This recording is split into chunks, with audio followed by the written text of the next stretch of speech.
보상 관련된 내용으로는 세 가지 관점으로 한번 살펴보려고 해요.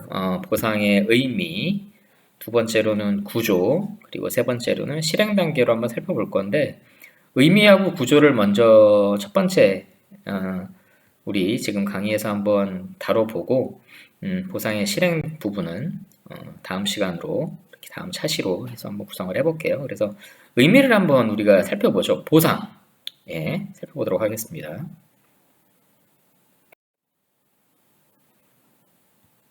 예, 우리가 보상이라고 하면 보통 일반적으로 compensation, 이라는, 용어로 우리가 이해를 하고 있죠. 그래서 뭐 보상이라든지 보수라든지 뭐 여러 가지로 해석을 할 수가 있는데 뭐 여러 가지 또 용어가 있어요. 영어도 뭐 wage도 있고, 그죠?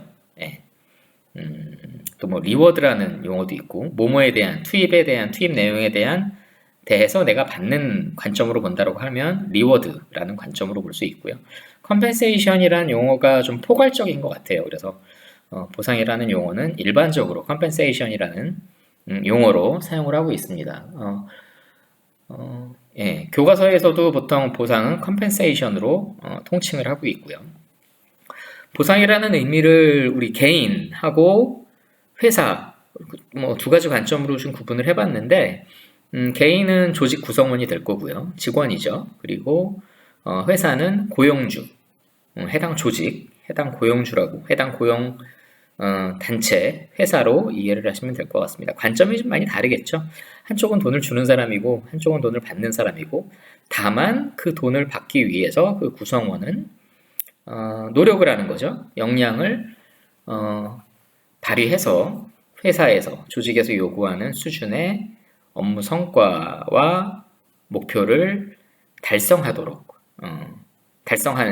하기 위해서 이제 조직 생활을 하는 거고, 이제 몰입을 하도록 해서 성과를 도출할 수 있도록 본인의 노력과 시간과, 예, 이런 여러 부분을 투입을 하는 거죠. 그래서 개인 입장, 조직 구성원의 입장에서 이 보상이라는 의미는 기본적으로 생활 보장 수단이죠. 기본적으로, 예, 생활을 할 수 있도록 어떻게 보면 생활비를 보장해주는 금전적인 부분이라고 보면 될 것 같고요. 당연히 직장 생활에서의 만족감을 높여주는 도구겠죠.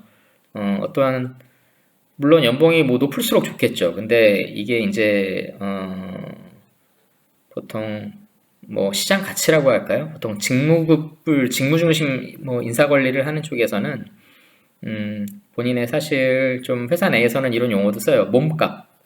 어떻게 보면은 시장 가치, 나의 시장 가치는 내가 내 수준의 내 경력과 내가 할 수 있는 이러한 역량에 대한 시장 가치는 얼마인지, 이제 그런 부분으로 비교도 많이 하고, 인적자원 관리 쪽 영역에서 기능에서 일을 한다라고 하면 이제 그런 용어들을 좀 많이 쓰는데, 사람의 역량 수준에 따라 다르겠죠. 그래서 직장 생활에서의 만족감을 높여주는 도구로서의 보상이라는 의미가 또 있고, 또 한 가지는 사회적인 신분을 나타내는 징표라고 되어 있는데, 물론 이게 이제 뭐 직함이라든지 그 사람이 속해 있는 업종이라든지 뭐 전문가 자격이라든지 이런 거에 따라서도 다를 수 있지만, 그 사람의 연봉 수준이 그 사람의 신분을 나타낸다라고도 할 수가 있어요. 그죠? 조금 좀 무리가 있기는 한데, 보통 우리 사회에서의 소셜 스탠딩이라 그러잖아요. 그런 사회적인 신분 같은 경우는 연봉 수준으로도 어느 정도 설명이 됩니다. 여러분도 아시다시피 각 업종별, 전문 영역별 이런 연봉 수준이라든지 보수라 그럴까요? 그런 쪽에서의 좀 차등이 있기 때문에 사회적인 신분으로도 해석이 가능하다라는 점 참고하시고요. 회사 입장에서는 비용이죠, 사실. 물론 회사에서 조직 구성원에게 부여하는 금전적인 이런 뭐라 그럴까요? 여러 가지 혜택, 금전적인 부분을 포함해서 여러 가지 혜택을 부여를 하는데, 물론 그게 이제 생산 비용에 영향을 주는 요소로서 비용으로서의 관점으로도 해석이 가능하지만, 생산을 위한 투자 관점에서도 투자적인 부분, 투입, 인풋이지만 인베스트먼트 될 수 있는 거죠. 그래서 투자라는 관점에서도 살펴볼 수 있고요. 다만 기본적인 개념은 비용입니다. 고정비에서 인건비로 영역으로 해당이 되기 때문에, 그래서 두 번째로는 기업의 경쟁력과 직접적인 관련성이 있다. 예. 일반적으로 상식적으로 연봉 수준이 굉장히 높은 기업들은 수익이 많은 기업이라고 또 해석이 가능하죠. 그래서 수익이 많이 나기 때문에 구성원의 연봉 수준을 높게 책정하고 인센티브라든지 또 이런 변동급, 성과급 같은 경우도 높게 부여를 하는 회사들이 많죠. 요즘 아주 그 에너지 기업들, 예를 들어서 한 가지 기업 현장에 있는 예를 한번 들어보자면, 에너지 기업들, 정유사들 있잖아요. 정유사들이, 보통 이제 수익성이 크죠. 왜냐면 장치 산업이고 이게, 뭐라 그럴까요? 다른 산업이 다시 이제 새로운 신규 회사가, 거기에 들어가기가, 그 업종에 들어가기가 쉽지 않은 영역이고요. 그동안 사실은 수익성이 굉장히 좋아왔는데, 최근에 이제 유가가 급락하면서, 이게 이제 언제까지 갈지 모르겠지만, 좀 중기적으로 갈 것 같다는 예상이 많죠. 그래서 최근에 수익성이 갑자기 많이 떨어졌습니다. 그래서, 정유사들이 보통 인센티브도 구성원들한테 굉장히 많이 주고, 연봉 수준도 굉장히 높은 것으로, 연봉 수준도 굉장히 높은 것으로 계속 알려져 왔는데, 참 관심 포인트 중에 하나예요. 이 에너지 기업들이 향후에 이제 어떤 식으로 경쟁력을 가질 것인가, 그 보상 경쟁력이 과연 계속 유지가 될 수 있을 것인가도 우리 이 보상 관점에서도 한번 살펴볼 수 있겠죠. 예, 참고하시고요. 그리고 세 번째는 어떻게 보면 아까 그 투자적인 부분이네요. 그죠? 동기부여 수단으로서 조직 구성원들에 대한 동기부여 수단으로서의 생산성 향상 도구. 예. 이 보상 정책을 어떻게 쓰느냐에 따라서 방식이라든지 규모라든지 주기라든지, 그러니까 부여하는 시점이라든지, 또 이 보상 항목, 임금 항목 중에 어떠한 부분을 좀 구성을 잘 해서 구성원들한테 좀 이렇게 동기가 될 수 있도록, 일을 하는 데 있어서 동기부여가 될 수 있도록 어떻게 할 것인지, 그래서 생산성을 향상하기 위한 하나의 도구로서도 의미가 있다고 합니다. 네. 타당하고요. 그래서 보상은 조직 구성원과 조직에 매우 중요한 의미를 가진다. 네. 제가 이렇게 마지막에 쓴 의미는, 인사관리라는 게 이제 어떤 순서가 있고, 처음이 있고 끝이 있다라는 의미는 아니지만, 궁극적으로 보상은 모든 사람 관련, 사람을, 조직 구성원을 둘러싼 제도라든지 어떠한 정책의 가장 마지막에, 궁극적으로, 마지막이라는 표현보다는 궁극적으로 도달하게 되는 영역인 것 같아요. 그래서 결과적으로 이 구성원이 하나의 조직에 속해서 존재하는 이유는 구성원 입장에서야 기본적으로 생활을 유지하기 위한 보상을 받기 위해서가 가장 크다라고 볼 수 있을 것 같고요. 회사 입장에서는 비용으로서 그거를 어떻게 인건비를 잘 줄인다는 게 능사가 아니죠. 줄이기만 한다는 게. 적당하게 이걸 어느 정도 적정한 인건비를 책정을 하고, 그 인건 비용, 전체 총액, 인건비 총액이라 그러죠. 인건비 총액을 총액 내에서 어떻게 그 비용을 잘 활용하느냐에 따라서 조직 성과에 영향을 미칠 수 있다라는 점. 예, 그렇게 좀 관점을 가지면 이 두 가지 관점에서 보는 이 보상의 의미의 중요성을 우리가 지금 다시 한번 이해할 수 있다라고 생각을 해봅니다. 그래서 보상이 개인과 회사에 주는 의미에 대해서 한번 살펴봤고요. 이 첫 장인데 사실 다 말해주는 것 같아요. 우리가 이제 앞으로 볼 내용을. 예. 그래서 이제 회사에서는 일반적으로 기업, 공무원도 마찬가지죠. 공공기관이라든지 관공서, 다 보상제도의 본질과 기능은 동일합니다. 그러니까 동일한 경영활동 개선이라든지, 그러니까 경영성과라든지 경영성과 향상을 추구함에 있어서, 그 상황에 있어서 인건비는 최소화해야 되겠죠. 이건 지금 회사 입장에서 아마 살펴보는 거고요. 돈은 예전과 같이 동일하게 회사가 돈을 벌더라도 인건비를 어떻게 하면 좀 줄일 수 있을지 항상 회사는 고민을 합니다. 그래서 최소한의 비용으로 최대한의 성과를 내기 위해서 기본적인 경영활동, 인적자원 관리 활동이 이루어집니다. 밑에 거기 지금 볼드체 있는 부분만 우리가 볼게요. 밑에 있는 부분 좀 용어라든지 좀 익숙하지 않으실 수 있으니까.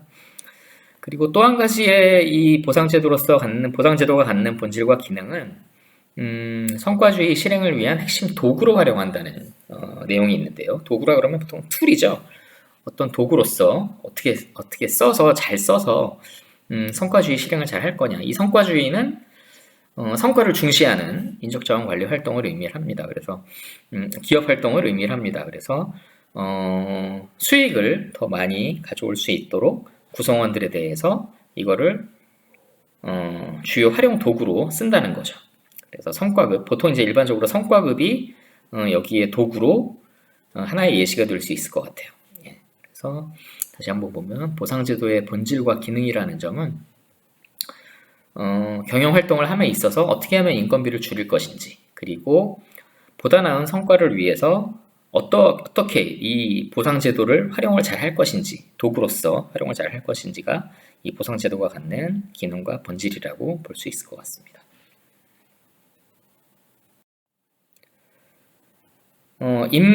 임금이라는 것에 대한 우리 노동 관련 법률 상에서의 정의를 한번 볼 필요도 있을 것 같아요. 예.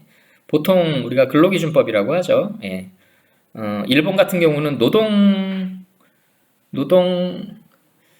노동기본법인가요? 예, 조금 거의 비슷해요. 우리나라의 이 근로기준법이 아마 60년도 초 정도에 일본의 노동 법률을 동일하게 유사하게 거의 이제 따와서 적용을 해왔었고요. 계속 뭐 개정이 되어 왔었기 때문에 지금은 좀 많이 다릅니다. 나중에 일본의 임금 체계하고 한국의 임금 체계하고 한번 비교하는 시간이 있을지 모르겠는데 그때 좀 일본의 재밌는 부분, 일본의 임금 체계의 재밌는 부분도 한번 같이 살펴볼 거고요. 예, 임금이란 사용자라고 하면 보통 사용하는 자, 회사죠. 예, 회사가 근로의 대가로, 그러니까 근로라고 하면 구성원의 근로자의 근로겠죠. 근로의 대가로 근로자에게 임금, 봉급 또는 그 밖에 어떤 명칭으로 지급하는 일체의 금품을 말한다. 가장 기본적인 개요적인 내용이고요. 임금 지급 방식은 임금은 통화, 우리나라 같은 경우는 원화니까 원화로 지급을 하게 되어 있는 거고요. 직접 근로자에게 그 전액을 지급하여야 한다. 직접이라는 단어도 굉장히 중요합니다. 예를 들어서 뭐 간접적으로 어떠한 한 곳을 거쳐서 그 금액이 입금이 된다라거나 회사 명의의 이런 계정에서 구성원 개인의 은행 계좌에 직접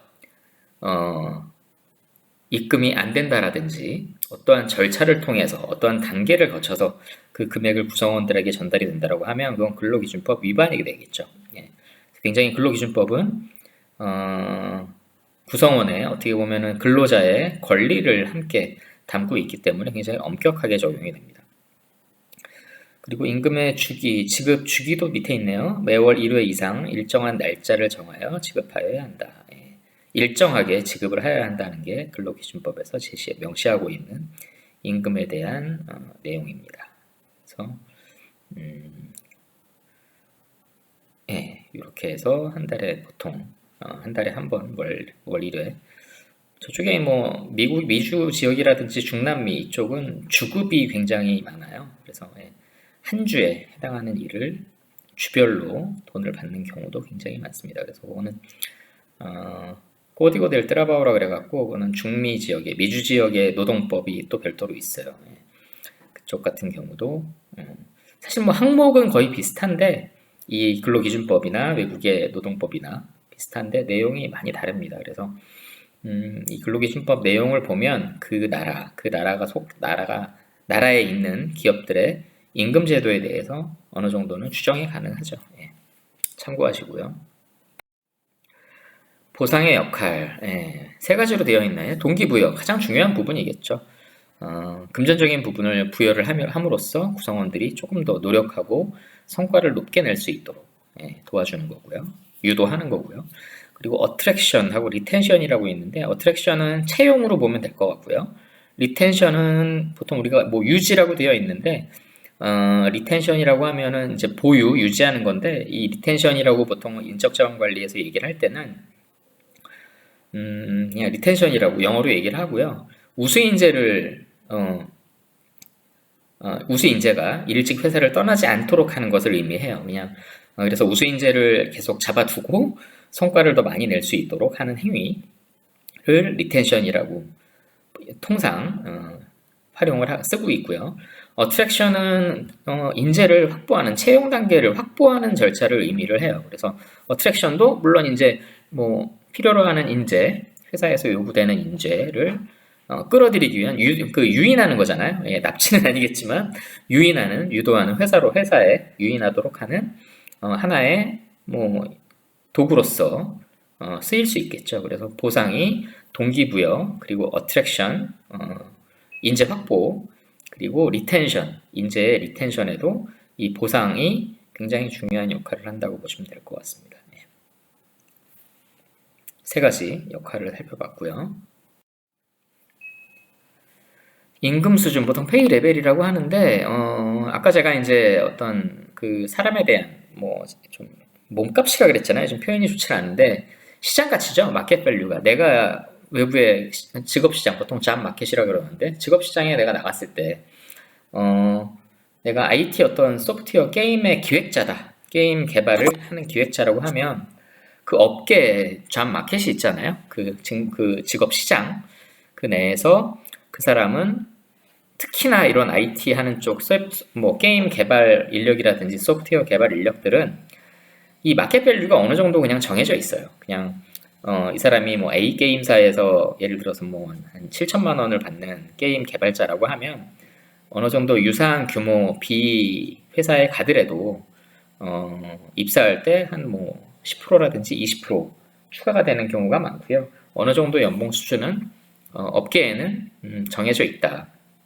근데 이제 그게 굉장히 오픈이 돼 있고 그런 상황이 우리나라는 아니기 때문에 조금 이런 직무급을 보통 이제 미국 같은 경우 직무급을 운영을 많이 하는 이런 나라에 비해서는 좀 그렇게 오픈이 잘 안 돼 있죠. 예, 예전에 한번 설명한 것 같은데 그 부분은 뒤에 나중에 한번 다시 설명을 제가 하도록 하겠습니다. 그래서 임금 수준이 정해지는 부분은 수준을 정하는 부분 또는 정해지는 부분은 외부 경쟁력이라고 되어 있어요. 그래서 외부 경쟁력이라는 게 어떻게 보면 마켓 밸류라는 표현으로도 유사하게 쓰일 수 있을 것 같습니다. 그래서 외부 경쟁력을 직업 시장의 외부 경쟁력을 고려를 해야 되는 거고 또 동시에 회사 내에 이런 비용 경쟁력을 고려해서 노동시장에서의 위치를 결정하는 정책이라고 되어 있죠. 그래서 이거는 회사에서 어떠한 사람에 대한 아까 그 게임 개발자에 대한 임금 수준이 어느 정도 회사 내에서는 규정이 되어 있겠죠. 그거는 뭐 딱 이게 얼마다라고 되어 있진 않지만 어느 정도 범위 기준으로 그게 이제 페이 밴드식으로 표현이 되는데 그거는 이제 용어는 뭐 이렇게 크게 구애받지 마시고 어떤 일정 범위 기준으로 그 비용이 인건비가 어느 정도 범위가 정해져 있다. 그래서 외부 경쟁력이 반영이 되고 그러니까 외부 경쟁력이 여기 확보가 된다는 의미가 되어 있는데 이런 시장 가치가 반영이 되어 있다라는 의미로 볼 수 있습니다. 그래서 외부 경쟁력이 확보가 되고 동시에 비용 경쟁력. 네, 비용 경쟁력은 회사 내에서의 보통 지불 여력이라 그러는데 회사 내에서 그 정도 인재를 우리가 쓸 거면 이 정도는 우리가 투자해서 지불해서 데려올 수 있겠다라고 볼 수 있겠죠. 이 임금 수준을 결정하는 요소는 굉장히 다양할 수밖에 없습니다. 그래서 사실은 사람이 어떠한 역량을 가진 사람에 대한 이런 시장 가치, 마켓 밸류라든지 외부 경쟁력을 뭐 측정을 하고 판단을 하고 결정을 한다는 것 자체가 기본적으로 쉬운 일이 아니죠. 어떠한 물건에 대한 이 값어치도 사실 시장에서 따지기가 쉽지가 않은데 하물며 사람에 대한 조직 구성원에 대한 임금 수준을 결정함에 있어서 그렇게 단순하게 몇 가지 요소만으로 결정이 될 수는 없습니다. 그래서 노동 시장적인 요소가 있고 결정되는 요소에는 그리고 생산 시장적인 요소 또 조직의 특성이 있습니다. 조직의 특성도 굉장히 큰 비중으로 반영이 되죠. 네, 이런 세 가지 영역에 있는 다양한 요소들이 같이 적용이 돼서 임금 수준이 결정이 되고요. 보통 회사에서 임금을 결정을 하기 위한 이런 자료들, 보통 어떤 한 직무의 임금 수준을 확인하기 위해서는 보통 벤치마킹이라고 그러잖아요. 유사한 회사들의 전화를 많이 돌려요. 사실 그런 걸 파악하기 위해서는 그쪽에 인적자원 관리 담당하는 담당자라든지 또 뭐 인맥을 통해서도 아는 경우도 있고 이제 우리나라 같은 경우는 좀 그런 인건비에 대해서 폐쇄적으로 운영이 되기 때문에 그렇게 파악을 하는 경우가 많습니다. 그래서 여러 가지 요소가 믹스가 돼서 임금 수준이 결정이 된다라고 보시면 될 것 같고요. 그래서 외부 경쟁력이라고 가로가 되어 있는데 외부 경쟁력을 확보한 임금 수준이라고 보시면 될 것 같습니다. 그 외부 경쟁력을 확보한 임금 수준이 아니라면 구성원들이, 그러니까 그 역량을 가진 사람이 그 회사에 잘 지원을 하진 않겠죠. 그래서 외부 경쟁력을 확보한 임금 수준을 결정함에 있어서 굉장히 다양한 요소가 적용이 된다라는 점입니다. 그래서 밑에 한번 내용들이 있는 거 한번 살펴보시면 좋을 것 같고요. 보통 임금 구성, 페이 믹스라고 하는데 어떠한 예를 들어서 홍길동이라는 IT 개발자의 임금이 예를 들어서 총 1억이라고 하죠. 그러면은 그 1억이 어떻게 구성이 되어 있느냐, 종류별로 내용이 어떻게 구성이 되어 있느냐를 의미를 하는 게 페이 믹스입니다. 임금 구성이라고 하고 있고요. 페이 믹스라고 하는 이 페이 믹스라는 용어를 좀 유심히 기억해 주셔도 좋을 것 같아요. 많이 쓰는 용어거든요. 보상 관점에서. 그래서 페이 믹스. 통상 우리나라 같은 경우 뭐 외국도 비슷하긴 한데 뒤에서 약간 제가 보여드리겠지만 보통 고정급, 보통 기본급을 의미합니다. 그래서 고정급이라는 부분이 있고 이건 이제 매월 안정적으로 지급이 되는 부분, 그리고 변동급, 그리고 복리후생 뭐 이런 식으로 되어 있는데 그 밑에 표부터 한번 보자. 그래서 안정적인 생활 보존 수준을 보장을 해주는 게, 생활을 보장을 해주는 게 고정급이라고 지금 되어 있고요. 요거는 매월 항상 변함없이 지급이 되는 급여라고 보시면 될 것 같습니다. 그리고 밑에 이제 개인 성과급이 두 가지가 있고, 개인의 기여도 반영이 되는 부분이 있고 회사의 성과에 연동되는 부분이 두 가지로 되어 있어요. 그래서 개인의 기여도가 높을수록 변동급이 높아지는 비중이 큰 회사가 있는 반면 회사의 성과에 연동이 돼서 개인 성과급이 결정이 또 크게 되는 회사들도 있죠. 그래서 요거는 아까 임금 수준이라든지 뭐 그런 게 결정이 될 때 여러 요소가 반영이 된다라고 했는데 요거는 뭐 회사 특성이라든지 업종 또는 그 성과를 내기 위한 과정이라든지 절차, 뭐 특성 이런 부분이 반영이 될 수 있다라고 봅니다. 그리고 복리후생 같은 경우는 뭐 예를 들면 복리후생은 뭐 핸드폰, 휴대폰 사용비 지원이라든지 뭐 그런 것도 있을 수 있고요. 또 보통 일반적인 회사에서는 자녀들에 대한 자녀라든지 이런 가족, 부양가족 수에 따라서 가족 수당을 지급하는 경우들도 있어요. 가족 수당, 뭐 가족 한 사람당 뭐 5만 원, 10만 원 이렇게 지급하는 경우도 있는데 이러한 복리후생 이런 부분은 직접적으로 급여 항목에 들어가는 부분은 아니지만 어떤 수당이라든지 별도 포인트라든지 이렇게 부여가 되는 부분인데 이런 부분은 구성원에 어떻게 보면은 좀 이런 다양한 니즈, 욕구를 반영해서 좀 만족도를 높이는, 구성원의 만족도를 높여서 몰입도를 높일 수 있도록 하는 이것도 임금 항목으로 보시면 됩니다. 외국 같은 경우도 좀 항목은 다르지만 외국 회사들도 어느 정도는 복리후생, 프린지 베네핏이라 그래서 운영을 같이 하고 있어요. 그래서 그렇게 보면 될 것 같고요. 물론 이제 항목들 비교는 추후에 지금 저희가 해볼 거고요. 그래서 밑에 지금 써 있는 게 이탈릭으로 되어 있는 게 성과 중심 HR 확산에 따라 변동급 비율이 높아지는 추세다. 이게 직무 중심 HR 쪽, 미국 쪽 추세를 따라가는 의미로 이해를 하셔도 큰 차이는 없습니다. 그래서 항상 고정된 월만 되면 월급만 주는 게 아니라 이제 그 사람의 성과에 따라서 성과급 비율이 이제 높아진다라는 거죠. 그렇다라고 하면 그 회사 내에는 이제 경쟁이라든지 조직 이제 구성원 간의 경쟁이라든지 이런 본인한테 부여된 성과에 대한 점검을 굉장히 철저히 하고 또 성과를 많이 낼수록 보상을 많이 준다라는 관점에서 이렇게 변동급 비율이 높아진다라고 보시면 될 것 같습니다. 보상 전략은 사업 특성 전략과 온라인 대개 수립하여야 함. 좀 복잡한데 그냥 순서대로 한번 쭉 읽어보시면 뭐 이렇게 이해가 안 되시진 않을 거예요. 그래서 1부터 7까지 있는데 한번 쭉 보시고요. 읽어보시면 될 것 같습니다. 조금 시간을 드릴까요? 스톱 시키시면 되니까 한번 읽어보시고요.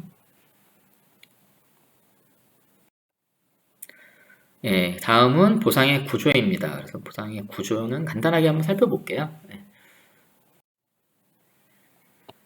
위에 맨 위에 보면 이제 total compensation이라고 되어 있는데, 요거는 중요한 단어예요. 네, 요거는 암기를 좀 기억을 해주시면 좋을 것 같고요. total compensation, 한국말로는 총보상, 총보상이라는 용어를 굉장히 많이 써요. 그러니까 보상이라는 게 꼭 돈만을 의미하지는 않을 수 있죠. 그죠? 그래서 여기 지금 보시면 왼쪽에 지금 회색으로 되어 있는 부분 맨 위에 토탈 컴펜세이션 밑에 왼쪽에 이제 직접적인 보상, 그리고 오른쪽에 간접적인 보상이라고 되어 있어요. 그래서 직접적인 보상은 금전, 금전 위주로 지급이 되는 것이고, 간접적인 보상은 그 사람에 대한 뭐 인정이라든지 뭐 사대보험은 뭐 왼쪽에 직접적인 보상일 수도 있지만, 여기 지금 employee protection, 그러니까 employee를 어떻게 보면 뭐 보호한다는 의미로 되어 있잖아요.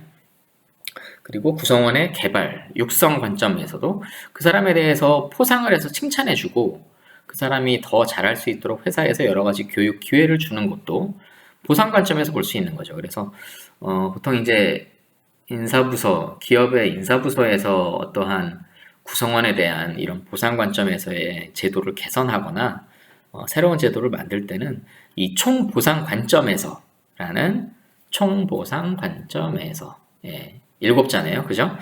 요 일곱 자를 굉장히 많이 써요. 그래서 단순하게 우리가 금전적으로 구성원에 대해서 어떠한 혜택을 주고 보상을 더 넓게 제공할 수도 있지만, 좀 금전적인 부분이 아니더라도 이러이러한 제도를 우리가 개선하고 이러한 정책을 새롭게 시행을 하면 구성원 입장에서는 이게 금전적인 보상에 준하는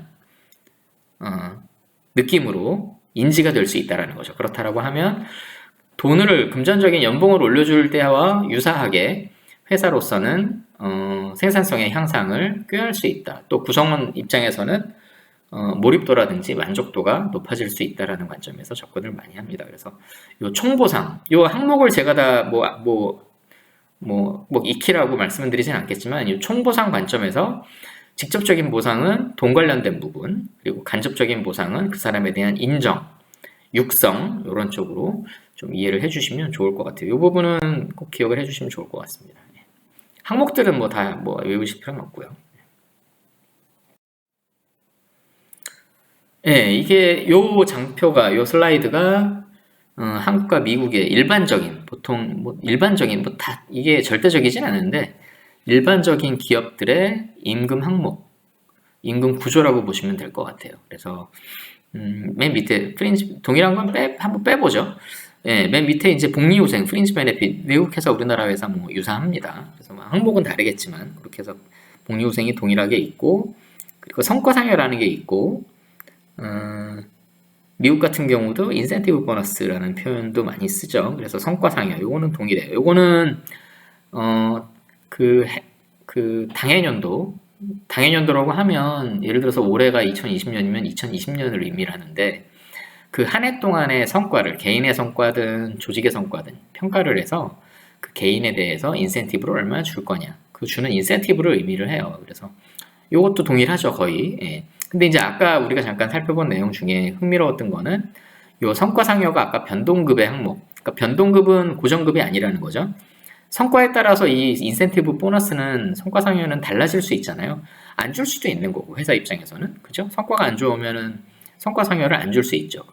이제 그런 관점에서 보면 요거는 변동급이라고 표현을 해요. 변동이 된다라는 거잖아요, 매년. 그죠? 그래서 이 변동급 비율이 지금 한국은 아까 높아지고 있다라고 했죠. 그래서 미국처럼 이렇게 변동급의 비율이 높아지고 있다라는 관점에서 한번 우리가 살펴봤었고요. 그렇다라고 하면 왼쪽에 이제 우리나라 같은 경우는 기본급, 재수당, 정기상여, 시간의 근로수당 이렇게 되어 있는데, 시간의 근로수당은 미국하고는 제도가 조금 다르기 때문에 직접적으로 비교하기는 좀 뭐해요. 그렇다라고 하면 그 주황색 기본급, 재수당, 정기상여가 미국의 베이스페이에 해당하는 영역에 유사한 영역이라고 우리가 해석이 가능합니다. 근데 이제 한국은 왜 이렇게 많이 나눠져 있냐? 그게 다르다라는 거죠. 임금 구조가 복잡하다라는 거죠. 정기상여는 성과에 상관없이 또 부여를 또 월마다 또 하는 경우도 있고 굉장히 복잡해요. 근데 이제 사실 이렇게 임금 구조가 한국 같은 경우는 이렇게 복잡한 이유가 뭐 여러 가지가 있는데, 한 가지 이제 예시를 들어드리면, 왜 이렇게 복잡해졌냐 예시를 들어드리면, 우리가 연공급이라 그랬잖아요. 그러니까 연차가 올라갈수록 급여가 올라가는 구조, 매년 급여가 올라가는 구조고, 미국 같은 경우는 직무급을 한다 그랬는데, 요 베이스페이는 그 직무에 해당하는 급여가 이미 정해져 있는 거예요. 근데 한국 같은 경우는 요 기본급에 해당하는 부분이 연공급에 실제로 인상되는 부분이 요 기본급에만 해당이 됩니다. 그래서 좀 설명을 드리면, 지금 어떻게 보면은 그런 임금 체계의 굉장히 근본적인 차이에서 이렇게 임금 항목이, 임금 구조가 다를 수밖에 없다라고 말씀을 드릴 수 있고요.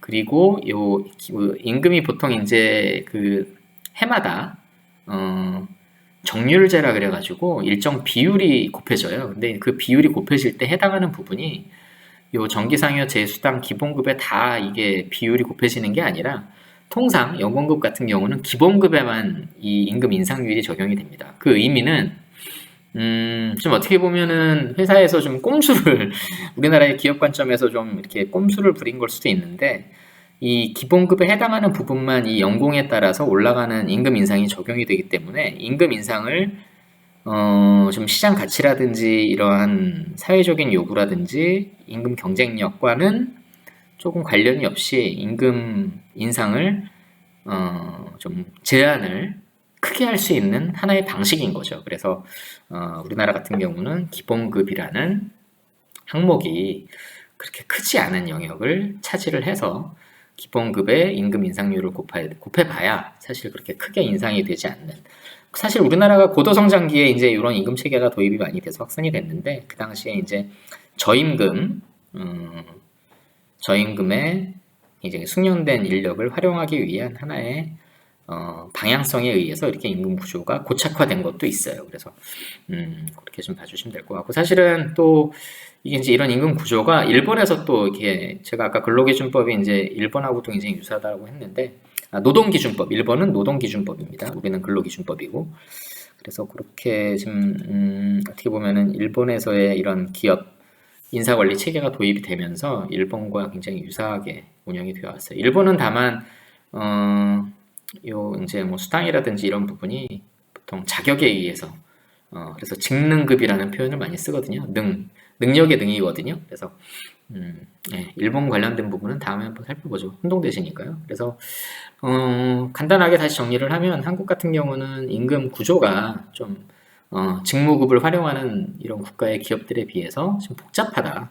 임금 항목들이 복잡하게 되어 있고, 여러 가지로 되어 있고, 또 수당 형식으로 임금을 많이 지급을 해 오다 보니 그렇게 됐죠. 예를 들어서 미국 같은 경우는 가족 수당 같은 거는 없는 회사들이 많아요. 그러니까 지금 한 가지 예를 들면, 우리나라에 진출한 미국 기업, A 기업이 새로 한국에 진출했다라고 하죠. 예전에 진출한 기업들 말고, 이제 그런 기업들은 많이 한국화가 돼가지고 미국의 기본적인 임금 체계를 가지고 오지만, 이러한 한국의 임금 체계를 어느 정도 지금 도입을 해서 좀 어떻게 보면은 블렌디드, 좀 하이브리드 형식으로 임금 체계를 많이 운영을 해요. 근데 이제 새롭게 우리나라에 진출하는 미국 기업 같은 기업들에서 미국의 인사 그런 담당자들이 또 있을 거잖아요. 이렇게 한국에 온 미국 사람들이 가장 의아해하는 게, 궁금해하는 게 아니라 의아해하는 게, 직원들에 대해서 그 대학생 자녀 등록금이라든지 학자금을 지원해주는 회사들이 있잖아요, 우리나라에. 그죠? 그런 회사들이 있는데, 미국의 이런 인사관리 담당자, 전문가들 입장에서는 그게 이해가 안 가는 거죠. 예. 그 학자금이라든지 이런 자녀의 학자금, 이런 부분은 이런 직원의 육성이라든지 이러한 부분에 사실 연관이 있다라는 부분으로 생각을 하기에는 그 비용이 너무 큰 거죠. 또 이게 구성원 간에 또 차이도 있는 거죠. 예를 들어서 대학생 자녀가 있는 직원이 있고, 대학생 자녀가 당연히 뭐 자녀가 없는, 요새는 결혼해서 자녀를 안 갖는 분들도 많잖아요. 그죠? 예전에도 분명히 그런 분들이 있었고, 그러다 보니 같은 업무 수준, 능력을 동일하게 가지고 있는 A, B 두 직원이 있다고 치죠. 그러면 A 직원은 대학생 자녀가 한 명 있는데, B 직원은 자녀가 없어요. 그런 경우에 A 직원은 뭐 B 직원 연봉은 비슷하게 받을 텐데, A 직원은 한 해에 거의 뭐 근 1,000만 원에 가까운 대학교 학자금을 회사로부터 받잖아요. 근데 이제 미국 같은 회사는 그렇게 차등적으로 지금 시장 가치에 의해서 어떤 직원이 한 조직에 속해서 일을 함에 있어서 그에 대해서 보상을 주는 건데, 자녀가 대학을 다니고 있다라고 해서 대학 학자금을 지급하는 게 맞느냐? 사실 이해를 못 해요. 미국 같은 경우에서는. 그래서 이제 그런 부분. 물론 이제 우리나라 정서상으로는 좀 이제 그러한 제도가 우리나라에 도입된 이유는 좀 우리가 한번 그 고도 성장기에 회사에 그 취업을 해서 그때 이제 인력이 굉장히 뭐 숙련된 인력들이 모자르고 굉장히 우리 고도 성장기에는 구성원이 한번 회사에 입사를 하면 충성을 다해서 충성도가 굉장히 높고 그 회사에서 어느 정도 정년까지는 아니더라도 뭐 20년, 30년, 뭐 근 40년을 근무한 뭐 임원 같은 경우는 40년을 근무하는 분들도 계시죠. 그래서 장기 근속을 하는 경우가 일반적이었기 때문에 대학생 자녀에 대한 등록금도 지원을 그런 관점에서 지원을 해왔었는데, 이제 미국 같은 경우는 어떤 A라는 직원이 퇴사를 하더라도 미국에서는 어느 정도 그 유사한 그 포지션에 해당하는 임금 수준과 해당 직무 내용이 어느 정도 다 오픈이 되어 있기 때문에 사람을 다시 충원하는데 그다지 이렇게 뭐 어렵지가 않죠. 그래서 그런 문화 차이, 그런 경제 개발상에 있어서의 이런 문화 차이, 기업 문화 차이, 인사 제도 차이, 또 기업의 사람에 대한 관점 차이, 이런 것 때문에 상당히 많이 미국하고 한국하고 많이 다르죠. 그래서 다시 돌아오면 그 미국에서 새로 진출하는, 우리나라에 새로 진출하는 기업에서 한국의 이런 임금 항목들에 대해서 도무지 이해를 못하겠다 이렇게 표현하는 경우들도 있어요. 예, 그래서 그런 차이가 있다. 다만 그런 차이는 많이 좁혀지고 있다. 아까 한국 같은 경우에 이런 변동급 비율이 높아지고 있고, 사실은 한국 같은 경우는 최근에 이런 임금 항목들이 지금 많이 단순화가 되고 있는 추세예요. 그래서 한국 같은 경우도 좀 미국 이런 항목, 이 정도 단순화되지는 않겠지만 어느 정도 단순화가 되고 있는 것으로 이해하시면 될 것 같습니다. 이거는 뭐 한번 항목들마다 한번 보시고요. 궁금한 용어 있으면 한번 네이버 한번 찾아보셔도 되고요. 이렇게 지금 우리가 보상에 대한 부분을 앞서 좀 살펴봤습니다. 1차 시는 여기까지 하고요. 여러분들 보상이 사실 다시 한번 말씀드리지만 이게 이 인적자원 관리 일을 하는 사람들 입장에서도 굉장히 사실은 어려운 부분이에요. 그래서 매번 뭐 매년 매월 동일한 급여를 구성원에게 부여를 하고 뭐 해가 바뀌면 임금 인상이 어느 정도 돼서 또 적용을 해주면 되지 않냐, 뭐 이렇게 쉽게 생각할 수 있는데 그 하나하나의 의사결정이 사실은 쉬운 부분이 아니고, 아까 우리가 살펴봤듯이 보상이 구성원의 입장에서도 굉장히 큰 조직 생활에 있어서 사실은 제가 제 경험으로는 뭐 금전적인 부분을 신경을 안 쓴다라고 해도 신경을 안 쓸 수가 없죠. 예. 급여가 뭐 기존보다 좀 덜 올랐다거나 같이 고생하고 같이 성과를 어느 정도 같이 거둔 구성원인데 좀 이게 차이가 있다는 걸 알게 되거나, 원래는 뭐 그런 차이를 알 수는 없는 거죠. 원래는 회사 내에서는 보통 본인의 급여라든지 이런 부분에 대해서는 대외비로 다루도록 규정을 하고 있어요. 그거를 내 급여를 옆에 구성원한테 공유를 한다? 그러면은 사규 위반으로 인사위원회 회부입니다. 그래서 이제 그렇게 알지는 못하지만 그래도 뭐 어느 정도 인식은 다 하고 있거든요. 그래서 그런 여러 가지 내용들이 있으니까 한번 어려운 부분이 맞아요. 그러니까 좀 복잡하더라도 한번 쭉 저하고 같이 살펴보시는 거로 해주시면 좋을 것 같습니다. 첫 번째 차시는 여기서 마무리하도록 하겠습니다. 수고하셨습니다.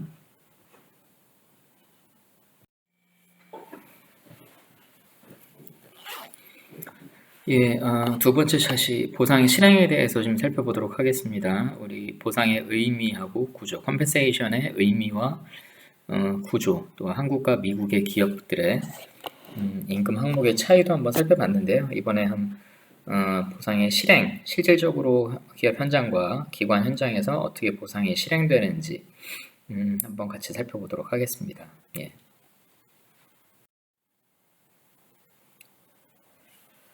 분배 공정성을 고려한 보상 정책 실행의 두 가지 방향성. 예, 지금 왼쪽에 보시면은 하나의 파일을 동일한 비율에 의해서 사람들이 나눠 먹고 있네요. 그죠? 그리고 밑에 그림은 어떤 좀 특출난 사람인 것 같아요. 좀 우수한 사람이 칭찬을 받는 그림인 것 같은데 일단 분배적인 공정성, 이 반영이 된 보상정책 실행이 기업 현장에서도 굉장히 큰 이슈가 되고 있고 또 쉬운 부분이 아니죠. 그래서 보상정책 실행은 크게 두 가지로 볼 수 있을 것 같습니다. 하나는 로빈훗 방식이라고 표현을 해요. 그래서 속된 말로 우리 많이 쓰는 얘기로 n분의 1인 거죠. 고성과 고영양자의 몫을 줄여서 모든 구성원에게 분배를 한다라는 점인데, 사실 어떤 조직이든 고성과 고영양자가 조직의 성과라든지 이런 조직의 이런 어떻게 보면은 이익 이런데 이익 실현에 기여하는 부분들이 분명히 있는데 어떤 조직 상황에 따라서 모든 구성원에게 동일하게 분배를 한다는 방식을 로빈훗 방식이라고 표현을 하고요. 또 다른 한 가지 메리트. 메리트라고 하면 잘하는 사람이라는 의미가 포함이 되어 있고요. 잘하는 점. 그러니까 잘할수록 보상을 더 많이 준다라는 의미가 되겠죠. 또 한편으로는 잘하지 못하면 보상을 상대적으로 적게 받을 수밖에 없다라는 의미를 내포를 합니다. 그래서 구성원의 밑에 설명을 보면 구성원 개인의 실력과 성과에 따라서 보상을 차등적으로 배분한다. 어떤 회사에서는 보통 대부분의 회사죠, 사실. 실질적으로 대부분의 조직에서는 밑에 방식을 채택을 합니다. 메리토크라시 방식을. 실력과 성과에 따라 보상을 차등 배분하는 게 어떻게 보면은 일반적인 통념이죠. 통념인데 공무원 아직은 우리 관공서라든지 공공조직 같은 경우는 이런 메리트 방식의 보상이 일반화되지 않은 것이 현실입니다. 그래서 이번 정권 말고 지난 정권 때 혹시 여러분들 성과연봉제, 공공기관을 대상으로 한 성과연봉제를 도입을 하겠다라는 혹시 신문 기사라든지 언론 내용을 접해 보셨을 거예요. 그래서 그 당시에 이제 노동개혁이라는 큰 화두 하에 일반 공공기관에 대한 성과연봉제라는 게 성과연봉제를 어떻게 실행을 할 것인지에 대해서 화두가 많이 됐었는데, 최근에는 그 화두는 좀 잦아들었죠. 정권이 바뀌면서. 그 내용이 어떻게 보면은 상단에 있는 n분의 1 방식의 보상 정책이 밑에 메리트 기반의 이런 보상 정책으로의 전환을 의미를 해요. 그래서 고성과자에 대한 평가를 정확하게 실시해서 그 고성과자들에 대해서는 보상을 더 많이 주겠다. 근데 이제 그렇다라고 보면 상대적으로 저성과자들에 대해서는 추가적인 보상이 뭐 성과급이라든지 연봉 인상이 없을 수도 있는 거죠. 왜냐하면 POT, 이 보상 재원이라는 거는 전체 총액은 무한정 늘릴 수 없는 거잖아요. 그죠? 많이 받는 사람이 있으면 적게 받는 사람이 생기는 거고, 아니면 위에처럼 동일하게 균등 배분을 하든지, 이 두 가지 방식이 가장 있을 수밖에 없는데, 보통 성과에 대한 부분으로 차등을 하다 보면 상대적으로 적게 받는 사람이 발생을 할 수밖에 없습니다. 거기에 따른 이슈가 지난 정권 말에 공공기관에 대한 성과연봉제에 대한 이슈였어요. 그래서 최근에 뭐 언론을 보면은 일부 공공기관에 성과연봉제를 도입을 하겠다라고 지금 이제 기사들이 좀 나오고 있는데, 글쎄요, 조금 좀 제 개인적인 생각에서는 그 성과연봉제에 대한 논의는 조금 너무 좀 늦은 감이 있는 게 아닌가라는 생각이 듭니다. 일반 기업에서, 보통 민간 사기업에서는 밑에 방식을 당연하다라고 생각을 해요. 그래서 보상 재원은 한정이 되어 있고 그 재원을 어떻게 성과에 따라서 잘 나눌 거냐가 어떻게 보면 이 보상 정책의 큰 틀을 기업 입장에서는 가지고 있을 수 있거든요. 그래서 네, 보상 정책 실행의 두 가지 방향성에 대해서 한번 이렇게 살펴봤습니다. 기본급 인상, 뭐 페이 인크리스라고 되어 있는데, 기본급이 보통 우리가 이제 연봉 인상이라고 이해를 하셔도 큰 무리는 없을 것 같아요.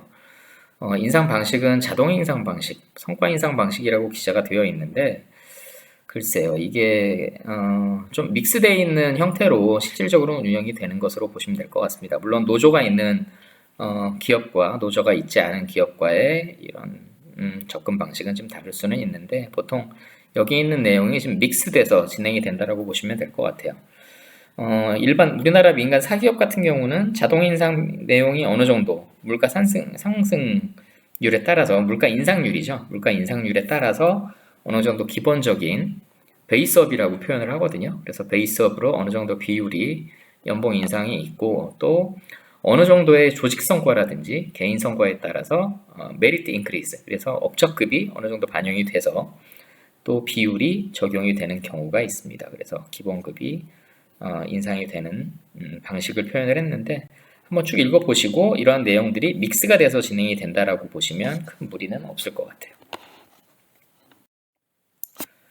성과급의 속성, 이 부분은 뭐 제가 지금 바로 여러분들 설명을 세부적으로 드린다라기보다는 기본적인 내용만 말씀을 드릴게요. 그러면서 여러분들이 한번 살펴보시면 조금 좀 용어가 어려울 수는 있는데 좀 이해하시기 좀 복잡할 수는 있지만 그래도 충분히 여러분들 따라올 수 있을 거라고 저는 생각을 하고요. 성과급, 변동급이죠. variable pay라고 얘기를 합니다. 그래서 고정급은 fixed pay, 그죠? 영어로. 그리고 성과급은 변동급, variable pay입니다. 그래서 변동된다는 의미잖아요. 매년 고정적으로 주는 게 아니라 개인의 또는 집단의 성과에 따라서 급여 수준이 부여되는 게 달라진다라는 의미고요. 내용을 보시면 불확실한 이런 환경 하에서 유연성이 강화된다. 결국에는 조직 특성이라든지 이런 구성원의 특성, 또 시장 환경의 특성이라든지 어떻게 보면 기업의 성과에 따른 보상 차등이라고 보면은 무리가 없을 것 같아요. 그래서 이런 부분 한번 읽어보시고요. 성과급은 아마 여러분들 조금 좀 난이도가 있을 거예요. 이해하시기에. 그래서 너무 어렵다는 느낌을 받으시더라도 그냥 한번 쭉 보시면 또 추후에 저하고 임금 관련된 내용을 논의를 할 거니까 그때 좀 구체적으로 한번 다시 살펴보시죠.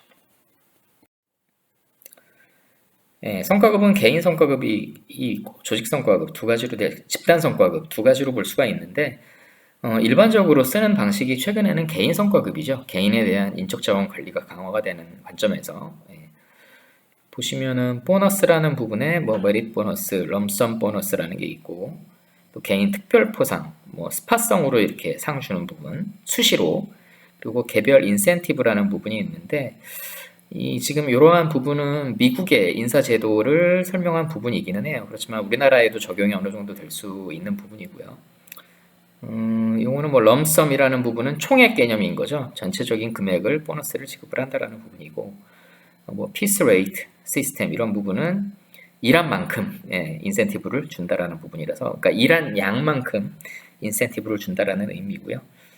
여러 가지 부분이 있습니다. 다만 일반적인 경우는 이 보너스 중에 메리트 보너스, 성과를 개인이 얼마나 냈느냐에 따라서 평가를 하고 그 평가 결과에 따라서 보너스를 지급을 한다라는 개념으로 보시면 이 개인 성과급은 큰 무리가 없으실 것 같습니다. 장단점이 있고요. 개인 성과급에 대한 장단점. 뭐 이건 성과급, 변동급에 대한 장단점으로 이해하셔도 무리는 없을 것 같아요. 개인 성과급은 뭐 한두 가지만 살펴볼까요? 경쟁을 유발한다. 경쟁을 유발하는 게 조직 입장에서는 하나의 큰 장점이라고 볼 수 있죠. 구성원 간의 경쟁을 유발해서 성과를 높인다. 개인 성과급을 바탕으로 해서요. 잘하는 사람 많이 준다라고 하면 경쟁이 높아질 수 있겠죠. 물론 반대로 이 경쟁이 유발이 되면 조직 문화 측면에서는 단점도 많아요. 이게 구성원 간의 커뮤니케이션이 절대적으로 줄어들 수가 있고요. 그 의미는 협업이 잘 안 될 수 있다는 거죠. 경쟁만 하다 보면 구성원 간의 협업을 통해서 성과를 내는 부분도 분명히 있을 텐데 그런 부분은 또 단점으로 지적이 될 수 있고요. 오른쪽에 단점을 보면 지나친 경쟁, 이거네요. 지나친 경쟁이 팀워크를 저해하고 협업을 저해한다라는 부분이죠. 이렇게 장점이 있으면 또 단점이 있습니다. 그래서 회사에서는 일반 조직에서는 이렇게 조직 구성원 간의 경쟁을 유도를 하면서 또 협업을 어떻게 잘 시킬 것인지 어떻게 인사 제도라는 부분으로 또 접근은 하지 않고 이건 문화적 측면으로 접근하는 경우가 많아요. 그래서 문화 행사라든지 이벤트라든지 뭐 이런 부분을 통해서 문화적으로 좀 이러한 단점을 보완하고자 하는 노력도 기울이는 경우들이 많습니다. 참고하시고요. 한번 밑에 부분은 한 번씩 읽어보시고요. 집단 성과급 이거는 좀 우리나라의 이 변동급이 도입이 성과급 그러니까 보너스 인센티브 보너스가 도입이 될 때 집단 성과급 같은 경우도 같이 도입이 돼서 운영이 된 경우들이 좀 있기는 했어요. 근데 최근에는 개인 성과급 중심으로 진행이 되고 집단 성과급은 쉽게 얘기하면은 그 개인들이 속한 집단 보통 팀이나 뭐 사업부 이런 쪽에 조직 성과를 평가를 해서 그 단위 조직에 보너스를 추가적으로 부여하는 것을 의미를 합니다. 그래서 뭐 팀 성과급제, 집단 성과 배분제, 뭐 개인 쉐어링, 이익 배분제, 프라핏 쉐어링 뭐 여러 가지가 있는데 프라핏 쉐어링은 여러분들 아마 이익 배분제는 들어보셨을 수 있어요. 어떤 조직별 그러니까 전체 그 수익 중에 일정 비율을 구성원의 요 초과 이익이 되는 부분에 대해서 구성원들한테 배분을 하는 방식인데 조직의 평가를 우선 합니다. 조직이 해당 사업부가 예를 들어서 몇 개 사업부가 있으면 사업부마다 A, B, C, D 식으로 해서 평가를 해서 그 사업부가 받은 평가 등급에 준해서 이 이익, 초과 이익이 된 부분을 뭐 평가를 잘 받은 조직에는 이 비율을 돈을 보통 보상 팟이라고 하죠. 보상 재원을 많이 주는 거죠. 많이 줘서 그 내에서 또 나눠 가질 수 있도록 운영을 하는 경우가 있습니다. 그래서 뭐 조직 평가 결과와 개인 평가 결과가 같이 반영이 돼서 일반적으로 개인에 대한 성과급으로 지급되는 경우가 가장 많은데 이렇게 집단 성과급식으로 운영을 해서 해당 집단의 일부 보상 재원을 더 많이 부여하는 경우들도 있습니다. 여기도 장단점이 있는데 뭐 아마 비슷할 거예요. 그래서 여러분들 한번 읽어보시면 괜찮을 것 같고요.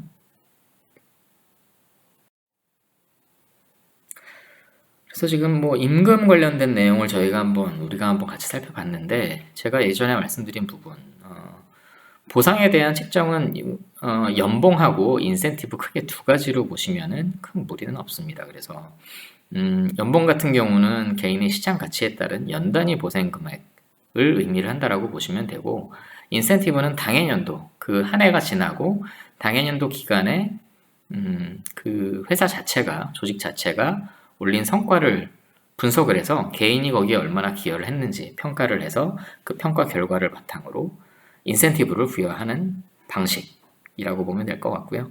그래서 연봉은 어떻게 보면 고정급에 있어서의 일정 비율을 부여해서 추가해서 인상을 결정을 하는 부분인 거고 인센티브는 변동급인 거죠.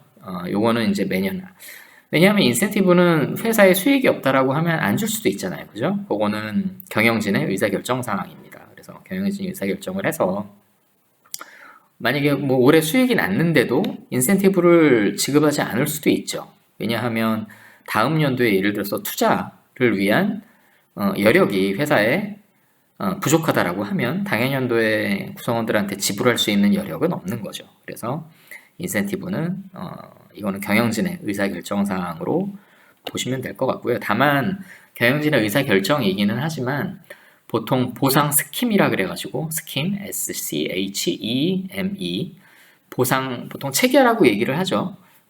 이런 인센티브 체계는 사전에 지금 구축이 되어 있어요. 그래서 어느 정도 구간에 해당하는 수익을 달성을 하게 되면 어느 정도의 인센티브를 우리는 구성원들한테 배분을 한다라는 기본적인 정책은 있습니다. 하지만 그러한 스킴이 정책이 있다고 하더라도 인센티브는 기본적으로 변동급이에요. 그래서 지불하지 않아도 이것은 근로기준법이라든지 노동법률에 위배가 되지 않습니다. 한 가지 뭐 또 추가적으로 말씀을 드리면 연봉 같은 경우는 제가 고정급이라 그랬잖아요. 그래서 연봉에 해당하는 이런 임금 항목은 그 다음 연도에 구성원의 동의 없이 저하시킬 수는 없어요. 물론 연봉 동결이라는 표현을 우리가 많이 하잖아요. 동결은 연봉을 깎는 건 아니죠. 그래서 동결 또는 추가적으로 인상은 가능하지만 연봉 저하라는 것은 구성원 동의 없이 진행할 수 없습니다. 그래서 연봉이 저하된다라는 부분이 만약에 발생을 하면 이것은 구성원의 동의가 없었다라고 하면 구성원에 대한 설명이라든지 구성원들이 과반수의 동의가 없었다라고 하면 이 연봉은 저하될 수 없는 것이 우리나라 근로기준법의 기본적인 방향이에요. 그래서 그런 부분은 알아두셔도 좀 좋을 것 같고요. 일본은 조금 달라요. 예, 그 부분은 추후에 이제 일본의 임금 체계에 대해서 설명할 시간이 있으면 별도로 좀 추가적으로 설명을 드리도록 하겠습니다. 예. 밑에 볼드 제가 지금 써놓은 걸 한번 읽어볼까요? 하지만 최근에는 연봉이나 인센티브 모두 평가 결과, 업적하고 역량 수준, 그리고 현 연봉 수준, 직무 난이도, 보통 job complexity라고 얘기를 많이 하는데 역할 책임 수준이라고 보시면 될 것 같고요. 이런 난이도 등을 종합적으로 판단해서 책정하는 추세로 가고 있다라고 보시면 뭐 무리는 없으실 것 같습니다. 한번 쭉 읽어보시고요. 예. 예, 이것도 이어지는 내용이고 예, 결국엔 평가 보상 이라는 내용이 중요하다라는 부분입니다. 그래서 연계가 잘 돼야 되고 보통 라인 오브 사이트라 그러거든요. 그래서 잘 연계가 돼서 향후에도 예측이 가능하도록 운영되는 게 이 평가 보상의 핵심입니다. 평가 보상 실행하기 위한 내용의 핵심이고요. 조금 어려우실 거예요. 이 내용은 다시 아까 말씀드렸다시피 이 평가와 보상은 인적자원 관리 실행하는 사람 입장에서도 가장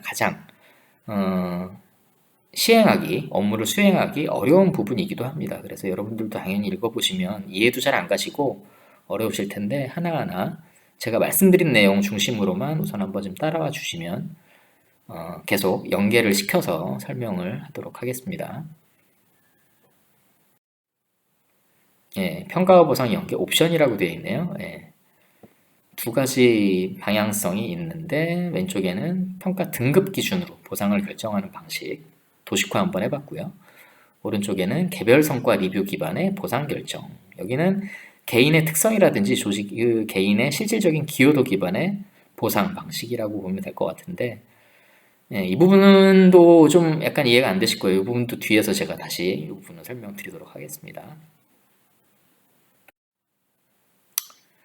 예, 연공급, 이것도 한번 그냥 쭉 내용 보시고요. 이거는 연공급, 우리나라 기업들이 많이 쓰는 연봉 페이밴드에 대한 이미지고요. 그에 따른 연봉 인상이라든지 어떻게 하는지, 직급별로 어떻게 하는지 예시를 제가 하나 뒀죠. 예. 일률적인 보상의 성격이다라는 부분이 사실 좀 중요한 부분이에요. 집단에 대한 일률적인 보상의 성격이 짙다. 그리고 다음은 직무급이죠. 직무급에 대한 어떤 컴파레이시오라 그래가지고 직무급에 대한 이렇게 시장 가치를 산정하는 방식이 있기는 해요. 그래서 이런 것도 제가 뒤에 좀 조금 여러분들이 이제 개념에 대한 이해가 좀 지나면 뒤에 같이 설명을 좀 드리도록 하겠습니다. 여기는 밑에 시장 가치를 반영한 수행 직무별 개별적 보상의 성격이다. 마켓 밸류라는 거죠. 마켓 밸류가 반영이 된 직무별 개별적은 해당 포지션별 보상이 어느 정도 규정화가 되어 있다라는 의미고요. 이 부분은 넘어가도록 하겠습니다. 이 부분은 IB. 이 IB라는 거는 인센티브 보너스를 의미를 해요. 팟이라고 하면 이 보상에 대한 재원. 어떻게 보면은 이 보상을 하기 위한 총액, 뭐 1억이든 매년 뭐 1억이든 2억이든 이게 규정이 되면 그 팟을 나누는 거죠. 그래서 그 재원을 인센티브 보너스를 나누는 방식을 제가 하나 좀 써봤는데요. 이 부분은 그냥 한번 뭐 읽어만 보시고 넘어가셔도 될 것 같습니다. 이렇게 해서 보상의 실행이라는 부분에 대해서 간략하게 한번 살펴봤는데 워낙 좀 어려운 내용이기도 하고 여러분들 이해하시기에 좀 부담이 되실 거예요. 그래서 그렇지만 제가 이전에도 한번 이야기했듯이 구성원 성과관리, 특히 인적자원 관리에서 평가와 보상, 물론 육성으로 이어지는 부분도 있기는 하지만 보상이 어느 정도 좀 마지막 단계는 아니지만 귀결되는 단계라고 보시면 무리는 없을 것 같아요. 그래서 그만큼 중요하다라는 거죠. 이제 사실 어떤 조직 구성원이 돼서 어느 조직에 속해서 내가 일을 하고 그에 대한 보상을 받는 부분, 임금을 일하는 형태를 통해서 보상을 받는 것이기 때문에 굉장히 어떻게 보면은 귀결되는 부분, 중요한 부분이라고 좀 이해를 해주시고요. 앞으로 좀 더 보상 관련된 내용은 조금 더 살펴보도록 하겠습니다. 아마 뒤에 임금 체계식으로 해서 제가 임금 제도, 임금 체계식으로 해서 여러분들한테 설명을 드릴 거고요. 이렇게 해서 평가하고 평가에 따른 이런 보상 연계라는 부분도 좀 살펴봤습니다. 예.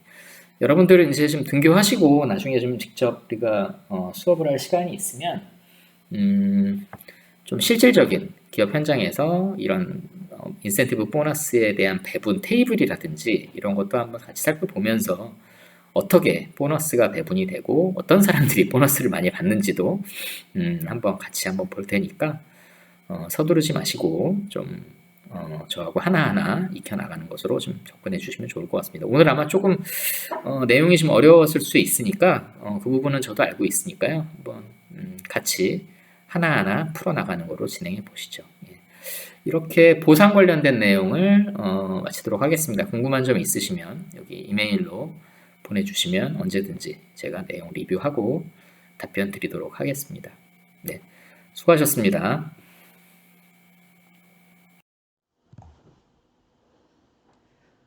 네, 여러분들 이번 챕터 잘 듣고 학습하셨는지 모르겠습니다. 각 챕터마다 이제 내용이 다 다른데 제가 여기 지금 챕터 정리, 심층 학습이라는 부분을 좀 연이어서 진행을 할 거예요. 그래서 이 부분 같은 경우는 제가 이제 뭐 어떤 여러분들한테 가이드를 드린다라기보다는 여러분들이 이번 챕터에서 처음 들어본 내용도 있을 거고 또 청년 창업을 둘러싼 여러 가지 요인들이 있죠. 우리 노동 환경이라든지 기업을 운영하기 위해서 또 관리 방안, 또 관리 제도, 여러 가지 제도를 만들기 위한 기본적인 개념에 대해서도 이제 계속 공부를 하고 있는데 학습하는 방식이 사실은 이게 온라인 과정이 어떻게 보면 좀 일방적으로 일방적이라기보다는 일방향성으로 진행될 수 있는 여지가 너무 크기 때문에 조금이라도 좀 여러분들 내용을 피드백을 받고 상호 커뮤니케이션 기반의 학습을 좀 활성화하도록 제가 좀 고민을 좀 많이 했고요. 요번 시간을 통해서는 이제 기존의 요 앞단까지는 해당 개념에 대한 이해라든지 또 어떤 시사점 또 지금 현재 산업 우리 현장에서 벌어지고 있는 다양한 움직임 또 여러 가지 요인들 간의 다이나믹스라 그럴까요? 이런 부분들에 대해서 좀 살펴봤는데 그 부분들에 대해서 여러분들이 이번 시간을 통해서 좀 앞단에서 좀 이해가 안 갔던 부분에 대해서 스스로 인터넷 옆에 뭐 같이 창으로 열어놓으면 되잖아요. 열어놔서 조회하고 검색하면 되니까 해당 키워드라든지 해당 궁금한 내용을 좀 찾아서 스스로 학습하는 방법을 좀 적용을 했으면 좋겠습니다. 보통 이제 교육학에서는 이걸 플립드 러닝이라고 하는데 플립 뒤집는다라는 뜻인데 학생이 스스로 공부 먼저를 하고 그리고 나서 그 내용을 바탕으로 강의를 진행하는 방식을 이제 통상 플립드 러닝이라고 하는데 뭐 제가 지금 이번에 도입하고 시행하는 지금 부분도 유사한 형태라고 볼 수 있을 것 같아요.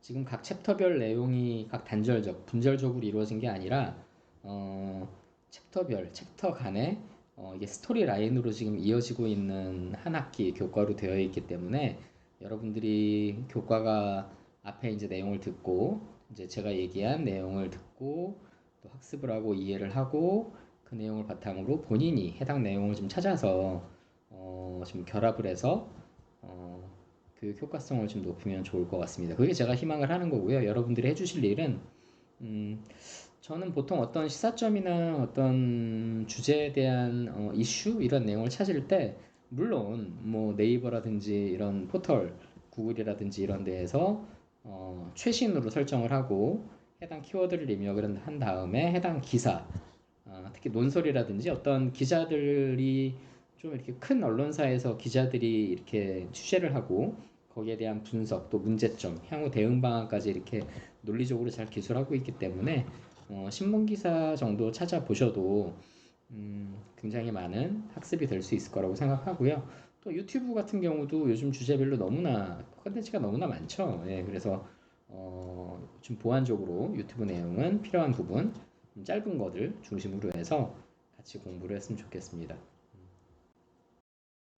그래서 지금 챕터에 이어서 여러분들이 이제 좀 해주실 일은 앞에 이제 제가 교수가 설명한 내용으로서 해당 내용에 대한 청년 창업을 둘러싼 여러 가지 요인들, 각각의 요인들에 대해서 제가 지금 챕터마다 설명을 드리고 있고요. 여러분들이 반드시 아셔야 하는 내용을 중심으로, 그리고 거기에 대한 설명을 여러분들이 이제 이해하는 게 가장 첫 번째가 되겠죠. 그래서 수업을 듣고 이해가 지금 어느 정도 되어 있는지, 여러분들이 좀 스스로 판단을 좀 해봐 주시고, 그리고 나서 이제 거기서 좀 이해가 좀 조금 부족하다라든지, 이런 부분은 좀 내가 평소에 좀 본 게 있는데 연계를 해서 공부를 하고 준비를 하면은 좀 나의 지식 향상이라든지 이런 역량 향상에 도움이 될 수 있지 않을까? 이런 생각이 들 수도 있을 것 같아요. 그래서 두 번째로는 그 해당 개념 또는 각 사안별로 산업 현장 트렌드 조사. 아까 제가 얘기한 최신 뉴스 중심으로 언론 뉴스라든지 뭐 유튜브 뉴스, 또 유튜브에서 제시하는 여러 가지 개념들 설명하는 주제별로 그런 내용들, 창업에 대한 내용도 엄청 많죠. 그래서 그런 내용을 조사를 이 시간에 본 교과하고 지금 이게 계속 이어지는 거기 때문에 본 교과에서 여러분들이 직접 학습을 한다라고 보면 될 것 같습니다. 그게 요즘 가장 최신의 자기 주도 또는 플립트 러닝 학습의 핵심입니다. 그래서 저는 이게 필요하다라고 보고요. 그리고 나서 이제 여러분들이 교과 내용과 조사한 트렌드 조사 내용을 연계해 봐야 되겠죠. 연계하고 디스커션 스스로 한번 해보고, 디베이트라는 표현도 맞을 것 같아요. 스스로 조사한 내용하고 또 제가 얘기한 내용, 또 조사 내용을 통해서 나온 시사점, 이런 부분을 비교도 해보고 맞는 건지 틀린 건지 아니면 좀 유사한 건지 연계성이 있는 건지 여러분 스스로 판단을 해가지고 정리를 좀 하면 좋을 것 같아요. 여기서는 정답이 없습니다. 만약에 제가 설명한 부분이 트렌드에 뒤처진 부분이라고 하면 여러분들이 그 내용을 보완을 해서 좀 정리를 하는 습관을 챕터별로 가졌으면 좋을 것 같아요. 네. 여기까지가 제가 설명드릴 거고요. 이제 앞으로 한 20분, 25분 정도 더 여러분들이 스스로 그 해당 시간을 매 수강 시간마다 지금 이용을 해서 정리를 해주면 좋을 것 같고요. 해당 정리 내용은 뭐 꼭 컴퓨터로 정리를 챕터마다 주요 키워드별로 정리를 여러분들이 조사한 내용을 정리를 해 놓으면 좋을 것 같은 게, 여러분들이 이제 레포트로 제출을 해서 평가를 받을 수도 있고, 물론 제가 뭐 각 회차에 따라서 테스트라든지 뭐 시험을 볼 수도 있겠지만, 주로 저 같은 경우는 여러분들이 직접 작성한 레포트, 여러분들이 뭐 어디서 뭐 챗 GPT라든지 뭐 이런 데서 많이 나온다라고 하는데, 저는 그냥 읽어보면은 여러분들이 직접 했나 안 했나 알 수 있기 때문에, 여러분들이 중요한 거는 이렇게 챕터마다 스스로 공부를 해서 데이터를 누적을 하고, 데이터라고 하면 여러분들이 찾은 내용들 또 시사점 이렇게 기록을 해놓은 것들을 모아놓고 정리를 해두면 굉장히 나중에 레포트 쓰기에도 굉장히 좋을 것 같고, 또 그 레포트가 아니라 여러분들이 뭐 메모를 해놨다라든지 각 챕터마다 여러분들이 찾아서 이렇게 정리한 뭐 기사라든지 이런 내용을 보관을 해놓고 나중에 저한테 뭐 추가 평가 자료로 해가지고 사이버 캠퍼스에 올려주신다든지, 제 개인 이따가 이제 설명드릴 이메일로 보내놔 주시면 그거로 뭐 평가를 하는데 결정적으로 뭐 어떻게 영향을 미치진 않겠지만, 여러분들의 몰입도라든지 여러분들의 어떻게 보면 적극적으로 참여한 부분에 대한 가점은 될 수 있겠죠, 그죠? 그래서 온라인 교과 과정에 대한 좀 보완을 좀 그렇게 하면 어떨까 싶습니다. 네, 다음 장에서 이제 그 내용을 계속 진행을 해주시고요. 다음 장이 아니라 계속 진행을 해주시고요. 제가 이제 이메일 안내 드릴 테니까 거기서 궁금한 거 있으면 거기다가 이메일로 주시면 될 것 같습니다. 네. 네, 그래서 여러분들이 정리한 내용은 밑에 제가 여기 Q&A라고 적고 밑에다가 제 이메일, 제가 가장 많이 보는 이메일이에요. 자주 보는 이메일이니까 여기다 뭐 질문 같은 거 이렇게 보내도 되고요. 또 사이버 캠퍼스 통해서 질문 같은 거 이렇게 올려주시면 제가 매주 체크해가지고 답변 드리도록 하겠습니다. 네. 계속 검토 부탁드립니다. 제가 종료할 때까지요. 네.